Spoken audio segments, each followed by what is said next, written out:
Did everybody have a great Thanksgiving? No, No, no. Ron was in bed the whole time with COVID, so I missed Ah, both sides of the family. So, I'm so sorry to hear that. Hope you're feeling well, better now. oh, I am. I was weak. I mean, this third time I've had it, and this was not fun.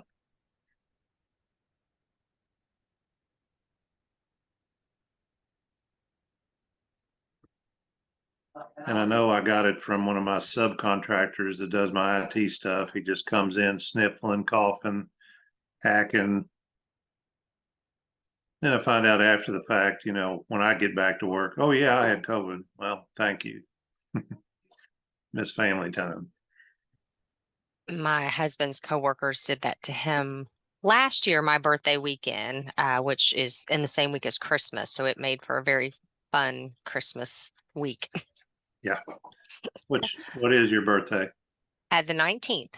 Okay. Well, my wife's is the 28th. And I'm a quick learner. I learned to not wrap birthday gifts in Christmas paper. I only did that one time, Yeah, and we don't like that. I learned really quick that And was I not don't do combo gifts either. a Everybody else gets their own special day throughout the year. I want my special day too. exactly. I'm well versed in that now. It looks like our waiting room. Oh, as soon as I cleared it, we had a few more. So give it just a moment and it looks like it's cleared. So I'll turn it over to you. Aaron, I don't know if we have a quorum today. Um, well, we got four. So we got Jill on here, Rosemary, Paula, and myself. I counted And, four. That should give you a quorum. okay, great. Okay, we'll Philip's go here ahead. too. Okay, I was looking for your name there, Philip. I'm sorry, it just now showed up. I'm sorry. Or All showed up good. on my screen. Great. Well, five, and I can't count. So sorry about that, Philip. Okay. I just want to welcome everybody. Thanks for coming. Thanks for attending.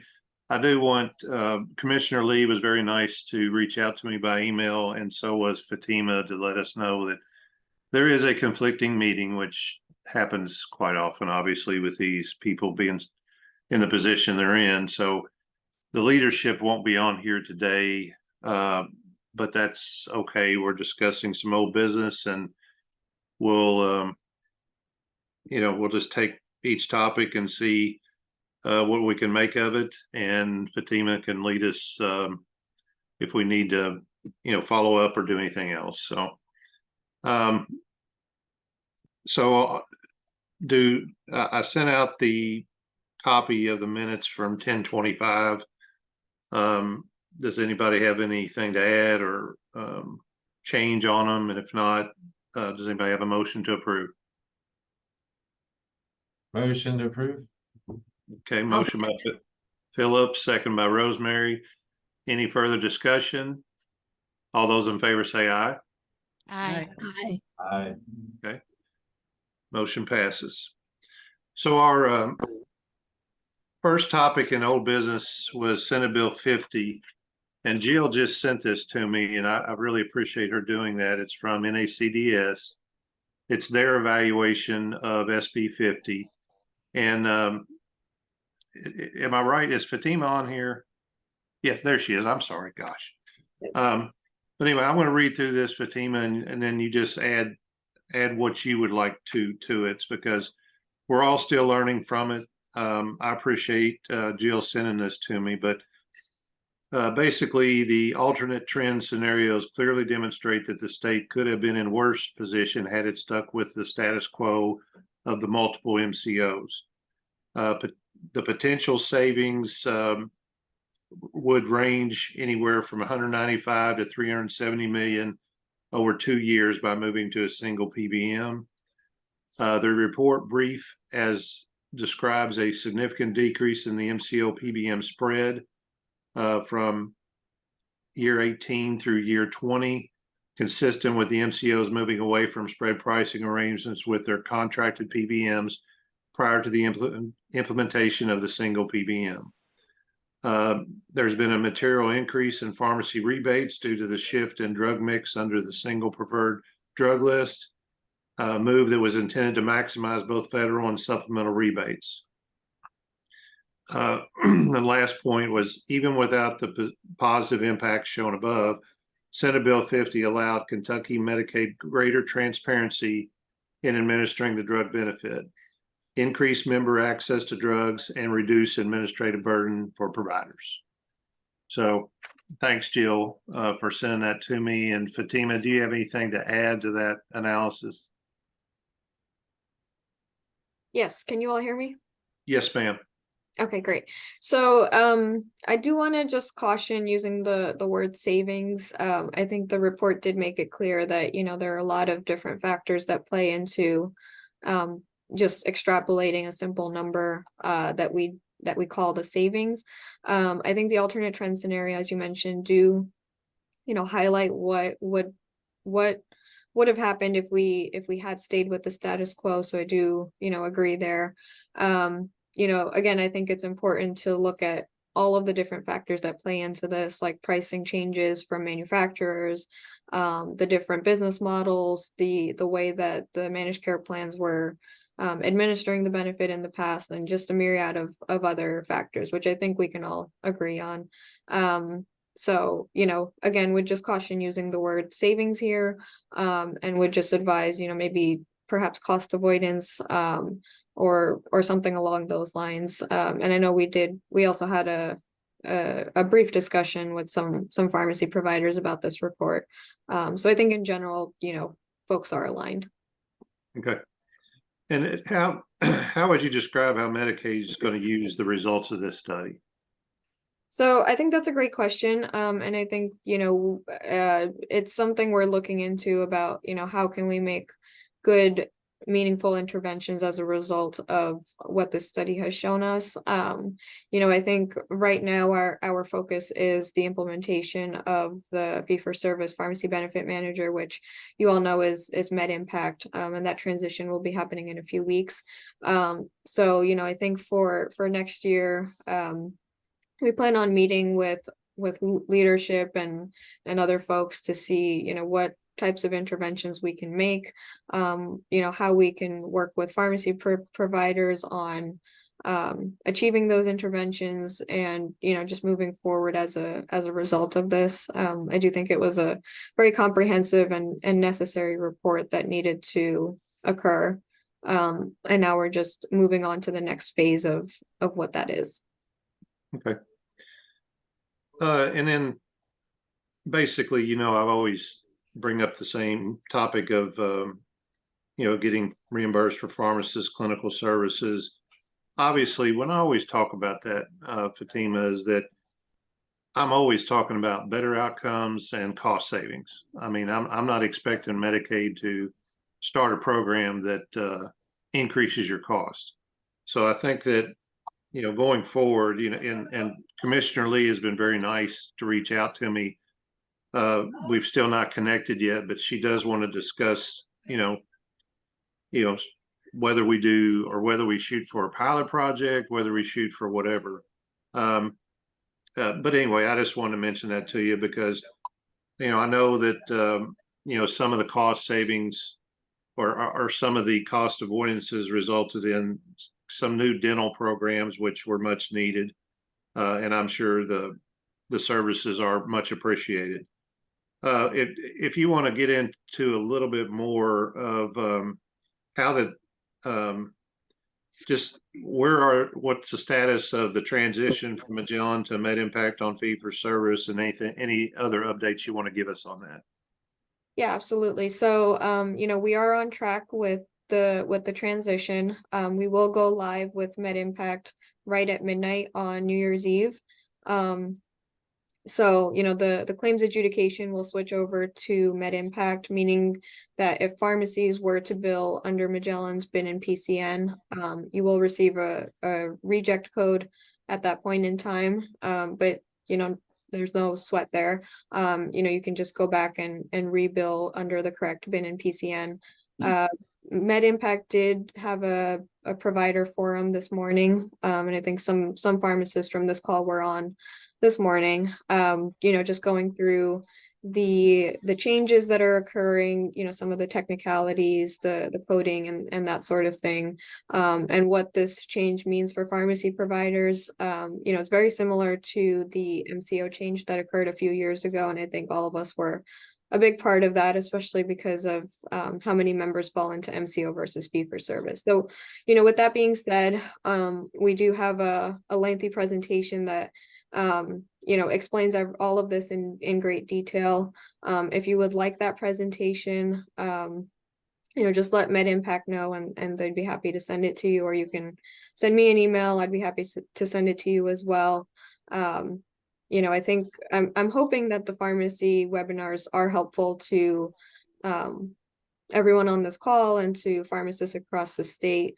But we're always open to feedback there as well. Is there any specifics that you need from the providers out there to get ready or prepare for this transition? Not exactly. I think we're a little seasoned in the fact that we've done it once in the past. I think from a claims adjudication standpoint, even last time we worked with a few pharmacies to just run some claims and make sure that things were working the way that they were supposed to. So we kind of do that outreach on a smaller scale. So I think we're set there. I think MedImpact is on this call as well, if MedImpact has anything that they'd like to mention.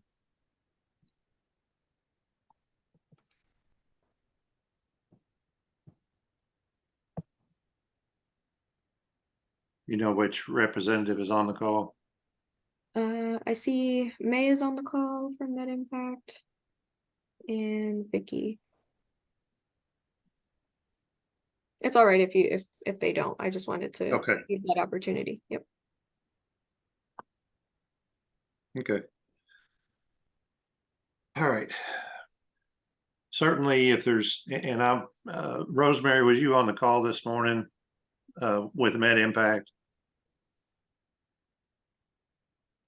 Sorry, no, I wasn't. I was on a different call this morning. Sorry. Jill, was you on there? Okay. Well, I missed it because I was traveling to my northern store. So I'll certainly try to catch one of those, and certainly if MedImpact just tapes one of those and makes it available to people to watch it at their pace, it would be nice. We just want to make sure that we're prepared and nobody at the last second didn't do something that they were required to do. So that's really all I'm asking for. Absolutely. And if it would help, we can, just do a reply all to this invite and send that presentation. Okay. I Sounds think great. I think that's a great idea. Okay. Fatima, this is Erin. If you just want to email it to me, I can send it out to the TAC. Oh, okay. Absolutely. Okay. That's great. Thank you. And I'll make sure that can get to KPHA also, so they can send it out to everyone. Okay. And we need to make sure the hospital groups know that too. So, okay. Community health workers. Obviously, a lot of discussion has taken place on this. I know Fatima is well aware of House Bill 48. Well, that's still a reference, but it's a statute now that was passed in 2021 for pharmacists to be reimbursed for clinical services. And I know this isn't exactly, related to clinical services and all, but we certainly were recognized as providers under the insurance code. And then, of course, with House Bill 48, we had, to the extent permitted under federal law for policies, plans, or contracts issued or renewed on or after effective date of this act, an insurer or third-party administrator for such insurer shall provide reimbursement to a pharmacist for a service or procedure at a rate not less than provided to any other non-physician provider. Sorry. So I realize that we're talking about community health workers here. And obviously even the CDC even made a statement about how pharmacy technicians, basically making a statement, who would be better to fill this role than pharmacy technicians. And it's really all about the access. It's not about, somebody's support personnel is better than others. Their average pharmacy visit for the average person is 35 times a year. I think that's a little high. I certainly have people that do visit that often, but I think the average is somewhere around 18 to 20. But anyway, it's basically, Drug Topics had a really great article about Missouri and their pharmacy technicians being the community health workers. And I even sent a copy to Fatima and Commissioner Lee and some other people at the decision makers. But basically, it's something that we certainly would be interested in. It's certainly something that we've already gotten quite a bit of pharmacy technicians trained up and going through programs as we speak now to become community health workers. And I'll just say that from what I have researched as far as what community health workers are doing in other states, and Missouri was one of them because they've had pharmacy technicians as community health workers for many years now, that, we just in the last quarter, the last 3 months, we've already had 3 emergency well checks that our delivery person made. And one of them was a doctor's mother-in-law, and he was out of the state. And he still can't brag on us enough for just checking on his mother-in-law because she really was in need of attention.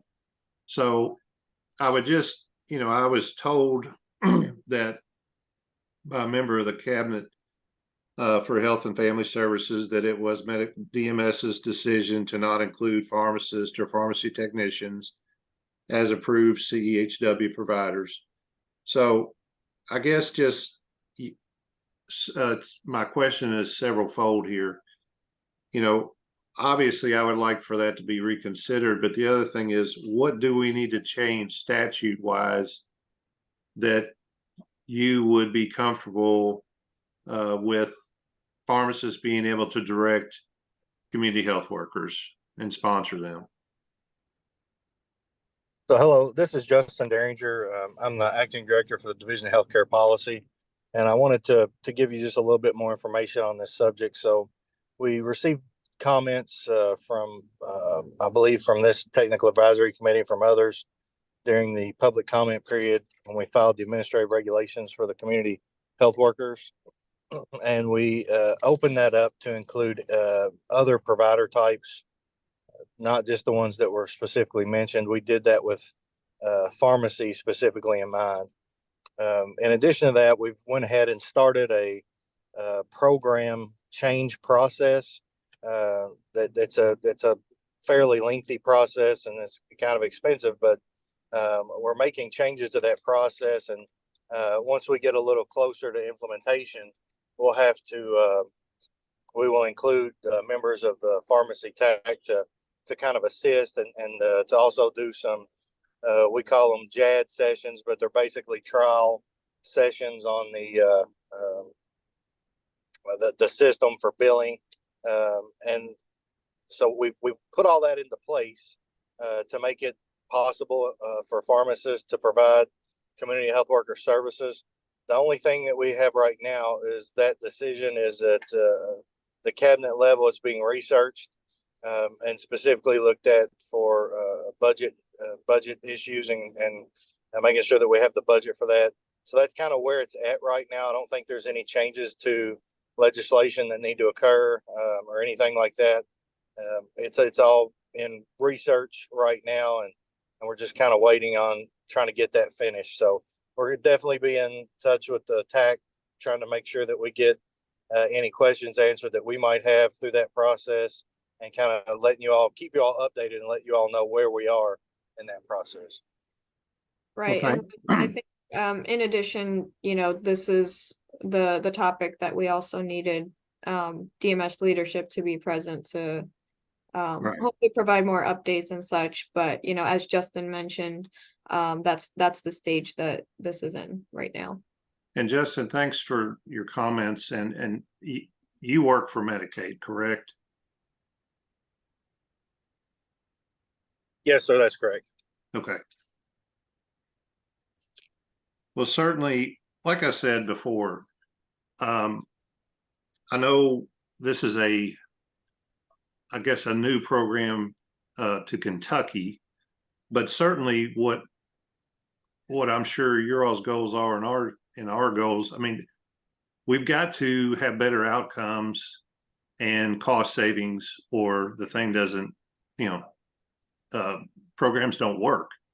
So obviously, with enlisting the help of our people that are already out there with touch points with our patients at different, whether it's at their house or whatever, and everybody's got their own story to tell. But in my one section of Muhlenberg County, I do have some customers that have dirt floors, so in their houses. So, you know, I do, my whole motivation here is not about, okay, here's this massive revenue stream. I don't believe that's going to be it, but I do feel about taking care of the public out there, and I really feel that my pharmacy technicians, that especially some of them's been with me a long time, they would just be naturals at this job, and just an extension of what they already do. So anyway, I just want to make those comments that I understand that you got to, since this is a new program, you got to budget for it, but certainly we got to deliver better outcomes and better touch points for people that are certainly in dire need and need of other services that Medicaid offers.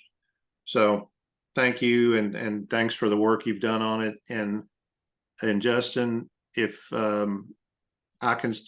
Fatima, if you can send him my contact information anytime, Justin, you want to get in touch with me and discuss anything to where I can bring it to the PTAC, please do.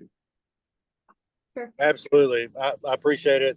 Like I said, anytime we make a change to a program, again, this was a brand new program. So, it took us, over a year, probably close to 2 years of planning and prep and getting everything kind of put into place. And so any kind of change or addition, it just takes time to be able to do the research and to get you kind of redo that whole process again, not the entire process, but you have to go through the same steps if we make any kind of change like that. So we will absolutely keep you all as our stakeholders involved through the process, and we'll be reaching out to you all. Okay, thank you very much. Does anybody else have any comment on the community health worker topic?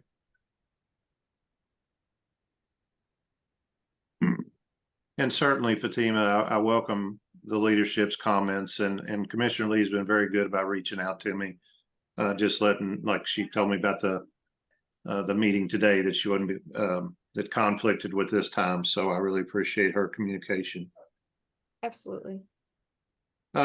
If somebody's on the call that has more information, but I did get meet with we had the HPV vaccine meeting, which was Dr. Theriot was kind of heading that up with Angela Kamerley from Anthem, and I think it was a very positive meeting. They are pursuing, excuse me, a statewide protocol so we can get those numbers up. So we're already trying to get our protocol, or excuse me, get our staff ramped up and educated on it, just waiting for the work to be done on the actual protocol. So does anybody have anything else to add to that? It's Danielle Broshiers from Anthem, Ron. I appreciate that update. Angela couldn't come today, so she just wanted me to fill in for a moment. So Dr. Terrio is going to be working with Fatima, I think, to work on that standing protocol, and I believe we have a meeting scheduled in January. So I agree. I felt like that was a very productive meeting, and hopefully we can continue to work together to take care of patients, members across the state. And is that how I hate butchering anybody's name. Is that how you say her name is Terrio? I believe so, yes. Yeah. that's Okay, Terrio, like okay. Terrio. Oh, I'm sorry. Oh, there you Right are, there. Dr. Terrio. I'm so sorry, Doc. No problem. You can call me anything, just not late for dinner. But Ron, anyway, I go was ahead. I was in on that call, and I've already sent this information out to our KIPA members, our independent pharmacists across the state, and they're all very excited to be working on this project. Yeah, We thank you that's for great. that.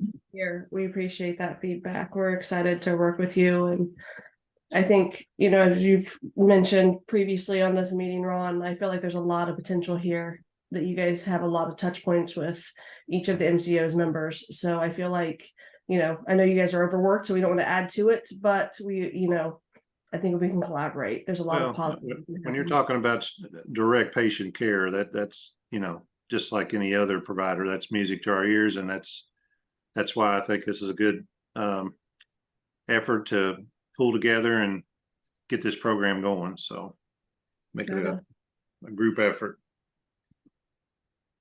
Okay. I was asked to put the vaccine counseling billing standardization on here. And I don't know if anybody, because I know the person that asked me to put that on here couldn't make the call today. So does anybody have anything to add? Or was that you, Jill? That wasn't you on the vaccine counseling billing standardization? Okay, No. I'm sorry. It's okay. I'm pretty sure, I'm trying to remember if it was Matt or Meredith, but anyway, the biggest thing is, I know that last time Angela from Anthem commented on, you know, just trying to standardize the billing between MCOs on this, because that's where some of our people are having issues, is that, you know, we're finding our way through one insurance and then the same format doesn't work for the next insurance. So I didn't know if any of the MCOs were on the line, if they could comment to that, if they have any suggestions, then maybe we could pool resources and just have a small meeting or a phone call or whatever that could maybe we could all streamline this to have the same format on billing, the same requirements, all the data that's required. So I didn't know if anybody had any of the MCO's representatives on the call had an idea or suggestion on that.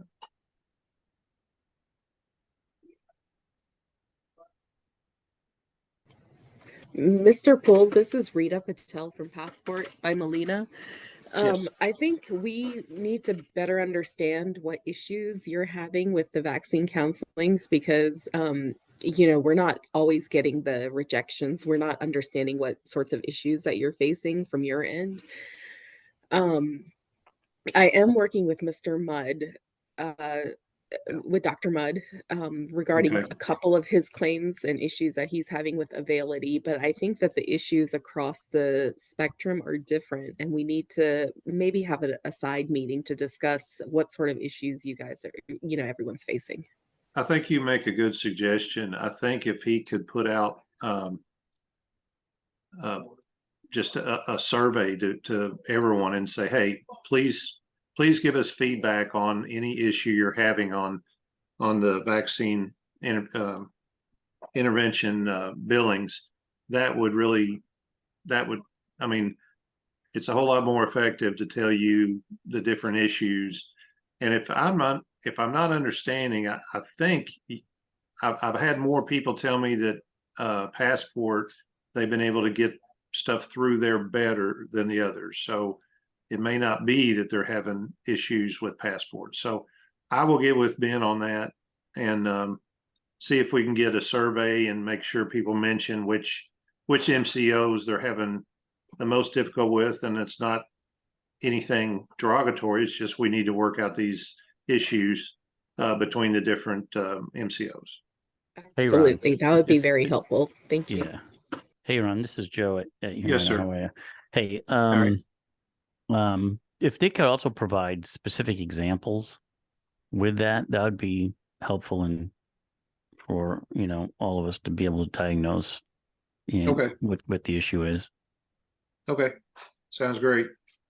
I'll Yeah, get off. I do want to just make a note that, you know, we have a liaison who works directly with each of the MCOs. So, you know, you can reach out directly to our policy specialist in this area.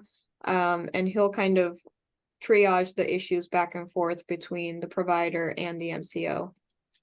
So I'll throw his email in the chat. Oh, okay, great. Thank you. And what's this gentleman's name? Quinlan Radcliffe.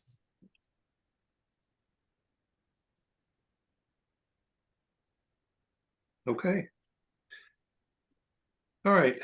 I just put some for your information. I've still kept that in there for people to go to the portal and work on claims. Still the contacts for Med Impact. Our next MAC meeting is January 25th, which I'll be either presenting or Dr. Kathy Hanna will be presenting what we discussed today. We didn't have any action items because a lot of these are just in the works, and we're just had a lot of discussion items today that are very important. Our next TAC, thanks to Aaron for getting next year already scheduled out. It'll be February 7th.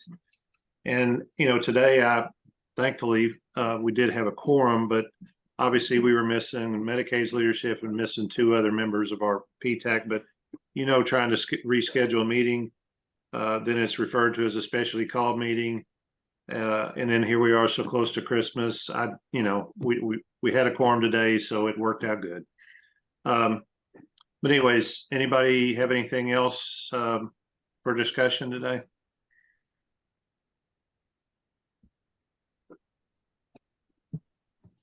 Okay. Ron, I did want to just ask a question, since we have a few minutes here. I'm curious to know if any pharmacies have been seeing patients who, you know, are receiving their new Medicaid ID cards and asking any questions or coming to the pharmacy and, you know, curious about anything or just any issues in that respect. Because we did send out new Medicaid ID cards. Their Medicaid ID numbers are not changing. It's just we made a few updates to the card. Okay. My staff has not so far, but Okay. we may not have seen a lot of them yet either. How about you, Rosemary? No, our staff has not seen anything yet about Okay. that. Okay, Jill, have you had any comments, or Phil? Okay. Well, we'll keep an ear on that to see what's going on, and I'll give you some feedback if we do have some issues on that. Okay. Okay, that sounds good. Okay. All right. Do I have a motion to adjourn? Motion to adjourn. A second. Second. Second by Rosemary. First by Paula. All those in favor say aye. Aye. And Happy holidays, everyone. Happy holidays to everyone. Happy holidays. Bye, guys. Bye-bye. Thank you all. Thanks. Bye-bye.